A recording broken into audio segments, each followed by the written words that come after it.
This is Coach's Tape by Baseball Authority. Today, we're breaking down the insurance crisis that could kill the World Baseball Classic. Because right now, players aren't being kept out of the tournament by rules, they're being kept out by paperwork. Let's set the scene. The 2026 World Baseball Classic is supposed to start in 2 weeks. Puerto Rico is hosting Pool A in San Juan. Francisco Lindor, the captain of Team Puerto Rico, one of the best players in baseball, just found out he can't play. Not because he's injured, not because of a suspension or a contract dispute, because insurance companies won't cover him, and he's not alone. Jose Altuve, one of the best hitters in the game, is out. Miguel Rojas can't play. Carlos Correa can't play. Venezuela's roster is decimated. Puerto Rico is threatening to withdraw from the entire tournament. This isn't a story about baseball.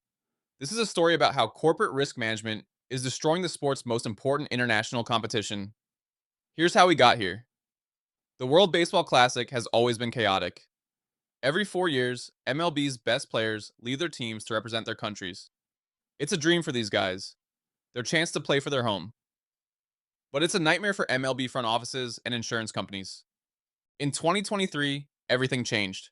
Edwin Diaz, the Mets all-star closer, recorded the final out to clinch Puerto Rico's advancement to the WBC quarterfinals. In the on-field celebration, he went down with a torn patellar tendon and ended up missing the entire 2023 season. Jose Altuve gets hurt the same tournament. Injuries stack up. Insurance companies, who have to cover replacement player costs, lost wages, everything, suddenly realize they're hemorrhaging money on an international tournament they can't control. So after 2023, they decided no more. In 2024, insurance companies started tightening requirements. By 2026, they've created a list of criteria so strict that it's basically a blacklist for anyone with a medical history. Here's what disqualifies you now. You're out if you were on the injured list for 60 or more days in the prior season. You're out if you were injured and unable to play in two of your team's last 3 games. You're out if you had off-season surgery, any surgery, even minor cleanup procedures. You're out if you've had more than one surgery throughout your entire career. You're out if you were placed on the IL after August 31st of the prior season. And here's the kicker. You're out if you'll turn 37 during the coverage window. 2 years for position players, 4 years for pitchers. This is where it gets absurd. Francisco Lindor had a minor elbow cleanup procedure in the offseason. Routine. He's healthy now. He'll be ready for spring training and opening day. But because he had surgery, he's denied coverage. He can't play for Puerto Rico. Miguel Rojas is 36 years old. He's healthy. He's been playing all season.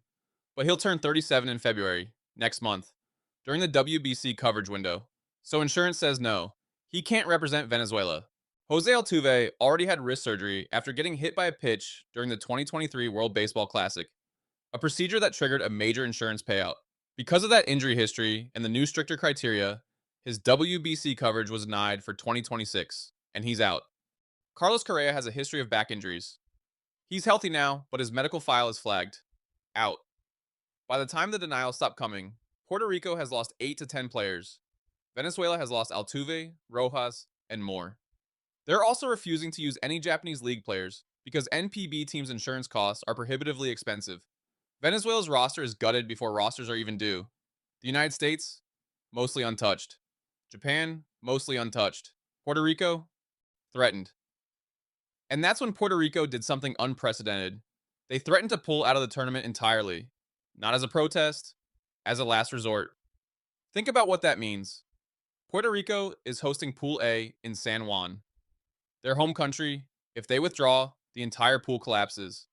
Games get canceled. The tournament loses its Caribbean heartbeat.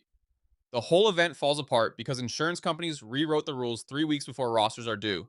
Joey Sola, Puerto Rico's tournament operations manager, told reporters, "That option is on the table. It clearly hinges on whether we can identify suitable substitute players." Translation, if we can't field a competitive team, we're leaving.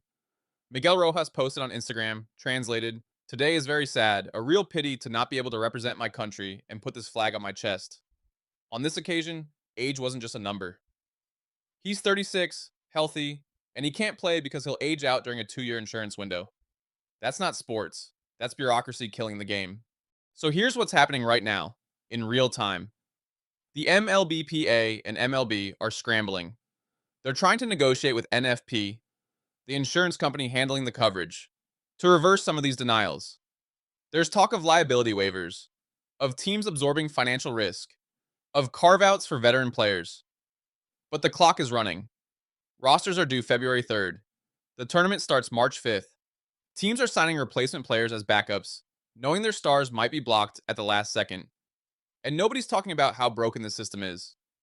An insurance company, a middleman with no stake in the sport, is literally deciding who gets to represent their country. That's not competitive integrity.